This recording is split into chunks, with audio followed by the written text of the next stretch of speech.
कहानी शुरू होती है वेनस वी डेलमोनिको से, जो स्टैटन आइलैंड की एक हाई स्कूल स्टूडेंट है। एक दिन वह अपने लैपटॉप पर लॉग इन करती है, संगीत सुनती है और अपनी ईमेल चेक करती है। उसे कैल आर्ट्स यूनिवर्सिटी से एडमिशन मिल चुका होता है, लेकिन वह परेशान होती है क्योंकि वह अपनी माँ को अकेला छोड़कर नहीं जाना चाहती। इसी वजह से वह एडमिशन को मना करने के लिए एक ईमेल लिखने लगती है। इसी दौरान उसके मोबाइल पर एक नोटिफिकेशन आता है कि उसके क्रश जेपी ने उसे एक फोटो में टैग किया है। इतने में उसकी दोस्त सिडनी की वीडियो कॉल आती है। दोनों कॉल पर कॉलेज और एक नए ऑनलाइन गेम नर्व के बारे में बात करती हैं। सिडनी उसे बताती है कि यह गेम ट्रूथ एंड डेयर जैसा है, लेकिन इसमें सिर्फ डेयर होते हैं। एक रोबोटिक आवाज समझाती है कि इस गेम में आप या तो वॉचर बन सकते हैं या प्लेयर। सिडनी इस गेम में प्लेयर होती है और उसे यह सब बहुत मजेदार लगता है, लेकिन वेनस को यह गेम संदेहजनक लगती है। बाद में किचन में वेनस अपनी माँ नैन्सी से कॉलेज के बारे में बात करती है, लेकिन वह यह नहीं बताती कि उसने कैल आर्ट्स में अप्लाई किया है। नैन्सी को लगता है कि उसकी बेटी वहीं रहेगी और दोनों रूममेट बनेंगे। वेनस अपनी माँ को सलाह देती है कि वह अपने मरणशील भाई माइक का कमरा एयरबीएनबी पर दे दें, लेकिन नैन्सी नाराज हो जाती है। माइक 2 साल पहले मर चुका होता है और माँ बेटी अभी तक इस दुख से बाहर नहीं निकल पाई होती हैं। वेनस को फोटोग्राफी का शौक होता है, इसलिए वह स्कूल के फुटबॉल मैच में तस्वीरें लेने जाती है। वहाँ उसकी दोस्त सिडनी चीयर लीडर होती है। मैच शुरू होने से पहले सिडनी किसी से कहती है कि वह उसकी वीडियो बनाए, क्योंकि उसे नर्व से एक डेयर मिला होता है। अचानक पता चलता है कि सिडनी को मैच के दौरान सबके सामने कपड़े उतारने का चैलेंज मिला है। सब लोग हैरान हो जाते हैं, लेकिन सिडनी हिम्मत करके यह चैलेंज पूरा कर लेती है और इसके बदले कुछ पैसे भी जीतती है। इसके बाद हमें गेम नर्व पर होने वाले अलग अलग खतरनाक और अजीब चैलेंज दिखाए जाते हैं, जिन्हें लोग सिर्फ पैसे और शोहरत के लिए पूरा करते हैं। जब कोई प्लेयर बनकर नर्व गेम में शामिल होता है तो यह गेम उसका सारा डेटा अपने पास सेव कर लेती है। गेम को यह भी पता चल जाता है कि उस व्यक्ति को किस तरह के चैलेंज देने चाहिए। दूसरी तरफ गुमनाम वॉचर्स अपने पसंदीदा प्लेयर्स को फाइनल तक पहुंचते देखने के लिए पैसे देते हैं। ये वॉचर्स प्लेयर्स को डेयर भी देते हैं और उन्हें हर समय वीडियो बनाने के लिए प्रोत्साहित किया जाता है। एक दिन वेनस और सिडनी अपने दोस्तों के साथ एक फास्ट फूड रेस्टोरेंट में बैठी होती हैं। वहां दोनों के बीच गेम को लेकर बहस हो जाती है। सिडनी वेनस को ताने देती है और कहती है कि वह हमेशा अपने कंफर्ट जोन में रहती है, इसलिए वह इस गेम को नहीं समझ सकती। वह वेनस को यह भी कहती है कि असल जिंदगी में वह प्लेयर नहीं बल्कि सिर्फ एक वॉचर है। सिडनी वेनस को चैलेंज देती है कि वह जेपी के पास जाकर खुद बात करे और उसे हाई कहे, लेकिन वेनस यह डेयर लेने से मना कर देती है। इस पर सिडनी खुद जेपी के पास जाती है और उससे पूछती है कि क्या उसकी कोई गर्लफ्रेंड है। जब जेपी को पता चलता है कि यह सवाल असल में वेनस के लिए है, तो वह साफ कह देता है कि उसे वेनस में कोई दिलचस्पी नहीं है और वह उसका टाइप नहीं है। यह बात सबके सामने होने की वजह से वेनस को बहुत शर्मिंदगी महसूस होती है। वह गुस्से में रेस्टोरेंट छोड़ देती है, घर चली जाती है और भावनाओं में आकर नर्व गेम में प्लेयर के रूप में साइन अप कर लेती है। गेम की रोबोटिक आवाज उसे बताती है कि जिन 2 प्लेयर्स के सबसे ज्यादा वॉचर्स होंगे वही फाइनल में पहुंचेंगे। फिर गेम उसके 3 रूल्स समझाती है। हर डेयर को वीडियो में रिकॉर्ड करना जरूरी होगा। अगर कोई प्लेयर डेयर पूरा नहीं करता या भागता है तो वह गेम से बाहर हो जाएगा। जो कोई भी सीक्रेट खोलेगा उसका अंजाम बुरा होगा। इसके बाद गेम वेनस से पहचान के लिए फिंगरप्रिंट मांगती है। जैसे ही वह अपनी उंगली स्क्रीन पर रखती है, गेम खुद ब खुद उसकी प्रोफाइल बना लेती है। उसका bank account, photos, favourite books, सब कुछ गेम के पास चला जाता है। थोड़ी ही देर में वेनस को पहला डेयर मिलता है, एक डाइनर में किसी अजनबी को किस देना, सिर्फ $100 के लिए। वेनस अपने बेस्ट फ्रेंड टॉमी को साथ ले जाती है। टॉमी उसे चेतावनी देता है कि यह गेम खतरनाक है और कुछ बच्चे इसकी वजह से मर भी चुके हैं। टॉमी एक कंप्यूटर एक्सपर्ट है, इसलिए वह समझाता है कि इस गेम को बंद करना लगभग नामुमकिन है, क्योंकि जो भी लॉग इन करता है वह खुद एक नया सर्वर बन जाता है। जब वेनस उस डाइनर में पहुंचती है जहां उसे किसी अजनबी को किस देना होता है, तो वह बहुत घबरा जाती है, लेकिन फिर उसकी नजर एक लड़के पर पड़ती है जो उसकी पसंदीदा किताब टू द लाइट हाउस लिखी वर्जीनिया वुल्फ पढ़ रहा होता है। वेनस हिम्मत करके उसके पास जाती है और किताब के बारे में बात करना शुरू कर देती है। वह लड़का नॉवल के अंत के बारे में जानने का उत्सुक होता है और वेनस घबराहट में अचानक उसे किस दे देती है। इस तरह वह अपना डेयर पूरा कर लेती है। चैलेंज पूरा होते ही वेनस तुरंत वहां से भाग जाती है और टॉमी के बूथ में छिप जाती है, जो पूरी वीडियो रिकॉर्ड कर रहा होता है। कुछ देर बाद वे देखते हैं कि वही अजनबी लड़का डाइनर में गाना गा रहा है और डांस कर रहा है। वेनस को लगता है कि वह उसके लिए गा रहा है, लेकिन टॉमी उसे बताता है कि यह सब भी गेम का हिस्सा है। बाद में पता चलता है कि उस लड़के का नाम इयान है और वह भी नर्व गेम खेल रहा है। उसके पास भी एक डेयर होता है। वह अपना चैलेंज पूरा करता है और फिर वेनस और टॉमी के पास आकर बैठ जाता है। इयान बताता है कि वह टू द लाइट हाउस इसलिए पढ़ रहा था क्योंकि यह भी उसका डेयर था। बातों बातों में वेनस और इयान दोनों को नया डेयर मिलता है। उन्हें $200 के बदले शहर में एक साथ जाना होता है। शुरू में वेनस हिचकिचाती है, लेकिन चूंकि उसे यान पसंद आने लगता है और वह उसके साथ अच्छा समय बिता रही होती है, इसलिए वह मान जाती है। दोनों यान की मोटरसाइकिल पर शहर की तरफ निकल जाते हैं। इसी बीच सिडनी एक और डेयर पूरा कर रही होती है,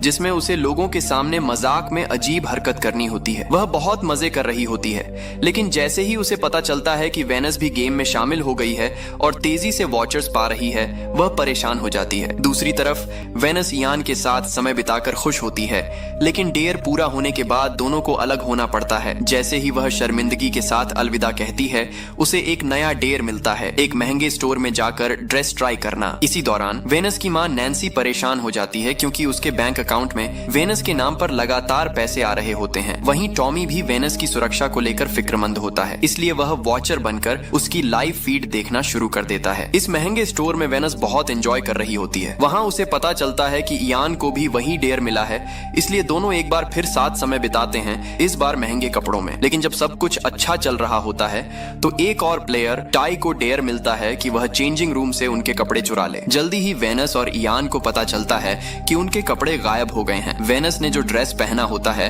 उसकी कीमत $2000 से भी ज्यादा होती है, इसलिए वह घबरा जाती है, क्योंकि वह इतनी महंगी चीज अफोर्ड नहीं कर सकती। दोनों हैरान होते हैं कि आखिर हो क्या रहा है। इतने में उन्हें एक नया डेयर मिलता है, $250 के बदले स्टोर से बाहर निकलना। चूंकि उनके पुराने कपड़े गायब हो चुके होते हैं और उनके पास पैसे भी नहीं होते, इसलिए उन्हें बिना पेमेंट किए बाहर जाना पड़ता है। लेकिन वेनस एक स्मार्ट समाधान निकालती है। वह सोचती है कि डेयर में कहीं भी यह नहीं लिखा कि कपड़े पहनकर ही बाहर जाना है, इसलिए दोनों सिर्फ अंडरवेयर में दौड़ते हुए स्टोर से बाहर निकल जाते हैं। जब वे मोटरसाइकिल के पास पहुंचते हैं तो उन्हें वही महंगे कपड़े हैंगल्स के साथ मिलते हैं, साथ ही उनकी रिसीप्ट भी होती है। असल में किसी वॉचर ने उनके लिए यह कपड़े खरीद दिए थे। इस बीच टॉमी को अब भी इस गेम पर शक होता है। वह सिडनी को फोन करके वेनस के बारे में उसकी पीठ पीछे बात करता है। सिडनी को पता चलता है कि वेनस टॉप 10 प्लेयर्स में शामिल हो गई है, जिस पर वह जलने लगती है। टॉमी अपने एक हैकर दोस्त से संपर्क करता है ताकि अरूबा नाम की वेबसाइट का पासवर्ड हासिल कर सके और इयान और नर्व के बारे में और जानकारी ले सके। वहां उसे पता चलता है कि इयान पहले सियाटल में हुए एक और चैलेंज सीरीज का हिस्सा रह चुका है, जो एक प्लेयर की मौत पर खत्म हुई थी। दूसरी तरफ वेनस को एक नया डेयर मिलता है, ऐसा टैटू बनवाना जो इयान खुद चुने। चूंकि इयान को उसकी पसंदीदा किताब याद है, वह लाइट हाउस का डिजाइन चुनता है। इस मौके पर दोनों एक दूसरे के करीब आ जाते हैं और दिल की बातें शेयर करने लगते हैं। वॉचर्स को उनकी जोड़ी बहुत पसंद आने लगती है, इसलिए वे उन्हें एक और चैलेंज देते हैं। लेकिन यह डेयर बहुत मुश्किल और खतरनाक होता है। इयान को आंखों पर पट्टी बांधकर न्यूयॉर्क सिटी में 60 मील प्रति घंटा की रफ्तार से गाड़ी चलानी होती है और वेनस को उसे सही रास्ता बताना होता है। ये सब $10,000 के लिए होता है। वेनस इस खतरनाक चैलेंज को करने से इनकार कर देती है, लेकिन इयान उसे मनाकर साथ रहने और हिम्मत नहीं हारने को कहता है। वेनस और इयान एक खतरनाक मिशन पर निकलते हैं और किसी तरह यह डेयर भी पूरा कर लेते हैं। वे पैसे भी जीत लेते हैं और आखिर में एक दूसरे को किस भी करते हैं। इसके बाद उनकी लोकप्रियता तेजी से बढ़ने लगती है और वे नर्व कम्युनिटी में किसी हद तक सेलिब्रिटी बन जाते हैं। इसी बीच सिडनी और वेनस के दूसरे दोस्त एक पार्टी में होते हैं, जहां वे वॉचर्स की बनाई हुई लाइव स्ट्रीम पर वेनस और इयान को देख रहे होते हैं। सिडनी परेशान हो जाती है, क्योंकि अब वह ध्यान का केंद्र नहीं रही। इसके अलावा लाइव स्ट्रीम के दौरान इयान वेनस से सिडनी के बारे में सवाल करने लगता है और वेनस गुस्से में अपनी दोस्त की बुराइयां करने लगती है। वेनस इयान को बताती है कि सिडनी हमेशा उसे नीचा दिखाती है और अपनी कमजोरियों को छिपाने के लिए उसे इस्तेमाल करती है। इयान सलाह देता है कि वे उसी पार्टी में जाएं जहां सिडनी है, ताकि वेनस सबको दिखा सके कि वह असल में कितनी कमाल की है। लेकिन वेनस को यह नहीं पता कि इयान उसे सीक्रेटली रिकॉर्ड कर रहा है और पार्टी में मौजूद हर कोई उसकी बातें सुन रहा होता है। सब लोग वेनस की जुबान से निकली सिडनी के खिलाफ बातें सुन लेते हैं। इसी दौरान वेनस की मां नैन्सी टॉमी को फोन कर पूछती है कि वेनस उसकी कॉल्स का जवाब क्यों नहीं दे रही और उसके अकाउंट में इतने पैसे क्यों आ रहे हैं। टॉमी झूठ बोलकर कहता है कि वेनस ऑनलाइन पोकर खेल रही है और इसी तरह पैसे जीत रही है। पार्टी में अब ज्यादातर लोग सिडनी से खुश नहीं होते, खासकर जब उन्हें पता चलता है कि वह वेनस के साथ कितनी बदतमीज रही है। इसके बाद वॉचर्स उसके लिए एक खतरनाक डेयर प्लान करने लगते हैं। कुछ देर बाद जब सिडनी डांस कर रही होती है, उसका फोन बजता है। उसे नया डेयर मिलता है, एक बिल्डिंग से दूसरी बिल्डिंग तक सीढ़ी पर चलना। वह नशे में होती है, लेकिन फिर भी यह चैलेंज एक्सेप्ट कर लेती है क्योंकि वह चाहती है कि वेनस के साथ झगड़े के बाद फिर से सबकी ध्यान उसकी तरफ हो। हाई हील्स पहनकर सिडनी सीढ़ी पर चलना शुरू करती है। पार्टी में मौजूद लोग उसकी वीडियो बनाने लगते हैं। वह डरती है लेकिन पीछे नहीं हट सकती क्योंकि गेम में रहने के लिए उसे डेयर पूरा करना जरूरी है। इसी दौरान एक लड़का चिल्लाता है कि अगर वह खुद वीडियो नहीं बनाएगी तो डेयर काउंट नहीं होगा। सिडनी घबराते हुए अपनी पॉकेट से फोन निकालती है और खुद को रिकॉर्ड करना शुरू कर देती है। लोग आपस में बहस करने लगते हैं कि उसे फिल्म करना चाहिए या नहीं। सिडनी सबको शांत रहने को कहती है ताकि वह ध्यान लगा सके। वह सीधी खड़ी होकर आगे बढ़ती है, लेकिन दूसरे कदम पर ही उसका पांव फिसल जाता है और उसका फोन नीचे गिर जाता है। तुरंत ही नर्व उसे बताता है कि वह डेयर में फेल हो गई है और उसे गेम से बाहर कर दिया जाता है। इसके बाद हम देखते हैं कि और भी लोग खतरनाक चैलेंज में नाकाम हो रहे हैं। एक दृश्य में टाई को दिखाया जाता है जो रेलवे ट्रैक पर लेटा होता है और उसके ऊपर से ट्रेन गुजर जाती है। अब यह साफ हो चुका होता है कि कुछ लोग इस गेम में सिर्फ जीतने के लिए कुछ भी करने को तैयार हैं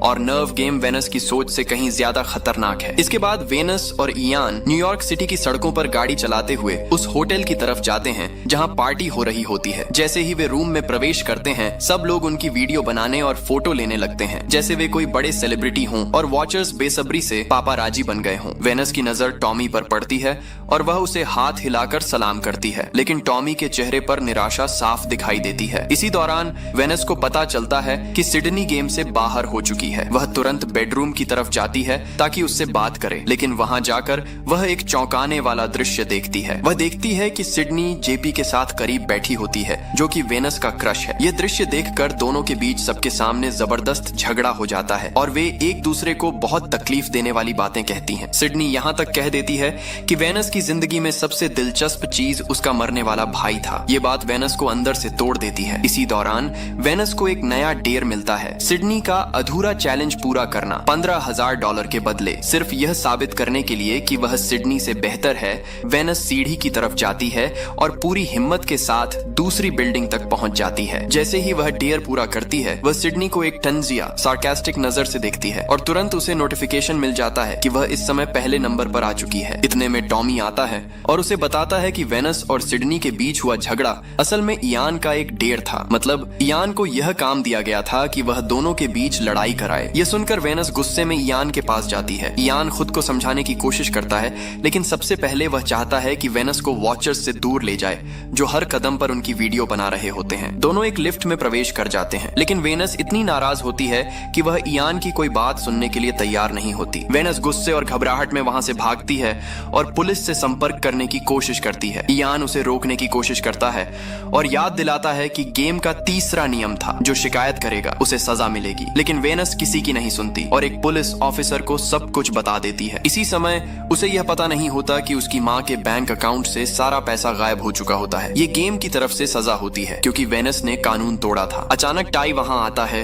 वेनस से माफी मांगता है और फिर उसके चेहरे पर जोर का मुक्का मार देता है। ये सब भी उसका डेयर होता है। अगले ही पल वेनस की आंख खुलती है और वह खुद को एक स्टोरेज रूम में पाती है। वहां एक कंप्यूटर उसे बताता है कि अगर वह गेम से बाहर निकलना चाहती है तो उसे फाइनल जीतना होगा। रोबोटिक आवाज उसे हुक्म देती है कि वह स्टेटन आइलैंड फेरी पर जाए। जैसे ही वह उस जगह से निकलती है, इयान उसे ढूंढ लेता है और बताता है कि अब वह इस गेम की कैदी बन चुकी है। इयान उसे अपनी सच्ची कहानी सुनाता है। वह बताता है कि वह और टाई पिछले साल भी यह गेम खेल चुके थे और उस दौरान उनका एक दोस्त मर गया था। उन्होंने उस समय पुलिस से भी संपर्क किया था, लेकिन किसी ने उनकी बात पर विश्वास नहीं किया। इसके बाद उनकी जिंदगी बर्बाद हो गई। गेम ने उन्हें सजा दी और उनके परिवार के बैंक अकाउंट्स खाली कर दिए। अब इयान और टाई को फाइनल जीतना ही होगा ताकि वे इस गेम से बाहर निकल सकें और अपनी जिंदगी फिर से सामान्य बना सकें। इयान वेनस को चेतावनी देता है कि टाई जीतने के लिए कुछ भी कर सकता है। इयान वेनस की मदद करना चाहता है, इसलिए वह उसे बताता है कि उसने वॉचर्स के साथ एक सीक्रेट एग्रीमेंट किया है। उसने उनसे कहा था कि उसे एक मुश्किल चैलेंज दें ताकि वह टाई को हरा सके और फाइनल में वेनस के साथ पहुंचे। वहां वह जानबूझकर वेनस को जीतवाएगा ताकि ताकि वह अपनी सामान्य जिंदगी में वापस जा सके। लेकिन वेनस को यह प्लान पसंद नहीं आता। वह इससे संतुष्ट नहीं होती। आखिरकार वह टॉमी से संपर्क करती है